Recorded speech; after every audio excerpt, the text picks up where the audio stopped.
अस्सलामुअलैकुम दोस्तों, आज मैं आपके लिए एक बड़ी ही यूनिक रेसिपी लेकर आई हूँ। ना तो ये सब्ज़ी है, ना दाल है, ना गोश्त है, पर है बड़ा ही लाजवाब सालन। खाने में इतना लाजवाब इसका जायका है कि हाथों को रोकना मुश्किल हो जाता है। ताकत और ग़िज़ाइयत से भरपूर है ये सालन, हमारी सेहत के ख़ज़ाने की चाबी है। अगर आप ये सालन बनाकर खाते हैं तो आपको कभी भी हड्डियों की कमज़ोरी नहीं होगी, ना जोड़ों में तकलीफ़ होगी और ना ही नज़र की कमज़ोरी होगी। तो महंगे महंगे ड्राई फ्रूट्स लेना छोड़ें और आज से ही ये सालन बनाकर अपनी फैमिली को ज़रूर खिलाएं। तो चलिए हम देख लेते हैं किस तरीके से ये इतना हेल्दी और इतना फ़ायदेमंद सालन बना के तैयार किया जाता है।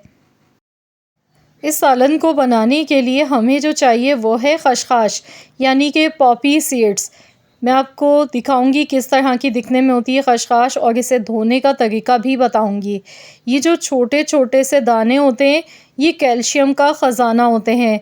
अगर आप खशखाश का इस्तेमाल करते हैं, वैसे तो हम दूध में भी पकाकर पीते हैं और मुख्तलिफ़ तरीक़ों से इसका इस्तेमाल किया जाता है, लेकिन आज हम खशखाश से बनाएंगे एक बहुत ही मज़ेदार सालन, जो कि जायके में इतना लजीज बनेगा, बिल्कुल ऐसी फीलिंग आपको आएगी जैसे आप कोई बहुत ही मज़ेदार सा ऑमलेट खा गए हैं। तो यहाँ सबसे पहले खशखाश 1 कप मैंने ली और मैंने इसे पानी डालकर भिगो कर रख दिया है तकरीबन 1 घंटे के लिए। 1 घंटे तक इसे भिगोना ज़रूरी होता है, या 20-25 मिनट के लिए भी वैसे आप भिगो सकते हैं अगर आपके पास टाइम कम है तो। भिगोना इसलिए ज़रूरी होता है क्योंकि इसमें मिट्टी रेत वगैरह बहुत ज़्यादा होती है। तो आपने इसे अच्छी तरह से वॉश करना है। भिगोने से ये होता है जितनी भी मिट्टी या रेत वगैरह होती है वो नीचे बैठ जाती है। अब इसे वॉश करने के लिए इसमें पानी डालेंगे और इस तरह से बॉल में पलटते जाएंगे। तो यहाँ आप देख सकते हैं, ये देखें कितनी सारी इसमें मिट्टी निकल के ये बैठ गई है नीचे। तो इसे हमने फेंक देना है और दोबारा से यही अमल हमने दोहराना है। 3 से 4 बार इसी तरह से खशखाश का पानी चेंज करेंगे और इसे अच्छी तरह से वॉश कर लेंगे। अगर आपकी भी खशखाश सही से वॉश हुई हुई नहीं होगी, इसमें रेत वगैरह आ गई अगर खाते टाइम, तो समझ लें कि आपका पूरा सालन, सारी मेहनत बर्बाद हो जाएगी। तो खशखाश को आपने एहतियात के साथ धोना है, इसमें बिल्कुल भी मिट्टी या रेत वगैरह नहीं रहनी चाहिए। इसी तरह से आपने 3 से 4 बार इसका पानी अच्छी तरह से चेंज करना है। अच्छी तरह से इसे वॉश कर लें। इससे ये होता है कि नीचे इसमें जितनी भी मिट्टी वगैरह होती है वो नज़र आती है। तो मैंने यहाँ पर ये पैकेट वाली खशखाश ली थी, इसमें ज़्यादा मिट्टी नहीं निकली है, वरना अमूमन जो हम खुली खशखाश लेते हैं तो उसमें बहुत ही ज़्यादा रेत होती है, मिट्टी बैठी हुई होती है। तो यहाँ इसीलिए कम थोड़ी निकली है। तो यहाँ खशखाश हमारी अच्छी तरह से वॉश हो चुकी है। अब हमने इसका जितना भी पानी है ये इसमें से निकाल लेना है और अब हमने इसे पीस के तैयार करना है। तो आपकी मर्ज़ी, वैसे खशखाश की बहुत सारी कंप्लेंट्स आती हैं कि मशीन में ये नहीं पिसती है, तो आप इसे सिल पर पीस लीजिएगा, लेकिन मेरी मशीन में बहुत आसानी के साथ ये पिस जाती है, तो इसीलिए मैं अपनी मशीन में से पीस गई हूँ। आप लोग बहुत ज़्यादा कमेंट्स करते हैं कि मैं कौन सी कंपनी की मशीन यूज़ करती हूँ, तो मैंने काफ़ी टाइम पहले इस पर वीडियो बनाई थी, तकरीबन मुझे 2 साल हो गए हैं यही मशीन इस्तेमाल करते हुए, और ये इतनी बेहतरीन है कि इसमें जो भी चीज़ हम पीसते हैं तो आसानी से पिस जाती है। मेरे पास ये पैनासोनिक ब्रांड की मशीन है, और अगर आपको इसकी मुकम्मल डिटेल चाहिए तो आप मेरे चैनल पर विज़िट कर लें, इंशाल्लाह ताला आपको वीडियो मिल जाएगी। तो यहाँ मैंने थोड़े से पानी के साथ देखिए खशखाश को पीस लिया, इसका पेस्ट बना के तैयार कर लिया। ये देखें, ये अच्छी तरह से पिस के तैयार हो चुकी है। लेकिन अगर आपके पास मशीन नहीं है तो आपने हाथ से सिल पर पीसना है इसे अच्छी तरह से। तो चलिए अब हम सालन पकाना शुरू करते हैं। सालन बहुत जल्दी मिनटों में ये बन जाता है। हस्ब ज़रूरत कुकिंग ऑयल लेंगे। अब इसमें 2 मीडियम साइज़ की प्याज ली है मैंने। प्याज को मैंने बिल्कुल बारीक चॉप करके लिया है। आपने भी इसी तरह से ऑमलेट कट स्टाइल में प्याज काट के लेनी है। प्याज डालने के बाद हमने इसे फ्राई करना है। साथ ही में यहाँ पर थोड़े से कड़ी पत्ता इसमें शामिल कर देंगे। अगर आपके पास कड़ी पत्ता नहीं है तो फिर आपने लास्ट में थोड़ी सी कसूरी मेथी इसमें आधा चम्मच शामिल करनी है, लेकिन शुरू में नहीं डालनी है, लास्ट में डालनी है खुशबू के लिए।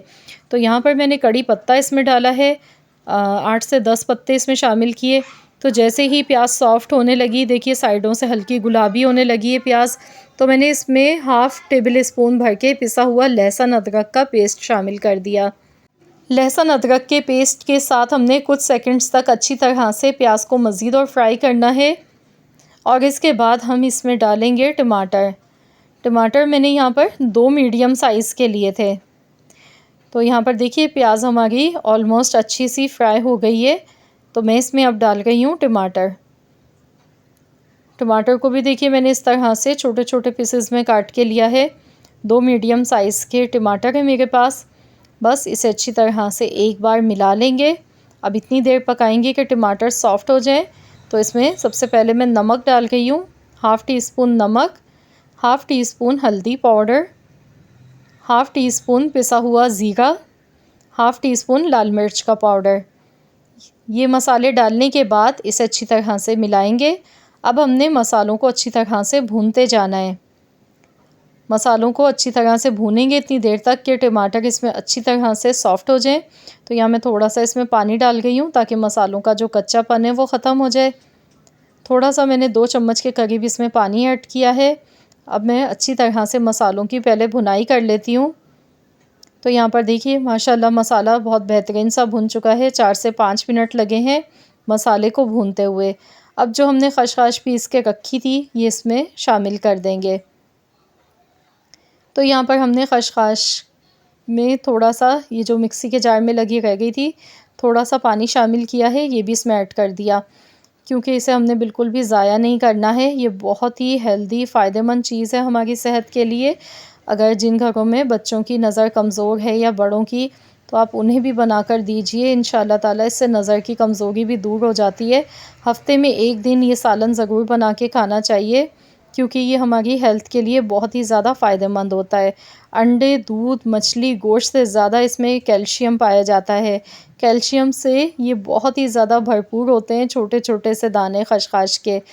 तो यहाँ पर मैंने इसे मिक्स किया। अब मैं 10 मिनट के लिए ढककर इसे पहले हल्की आंच पर पका लेती हूँ।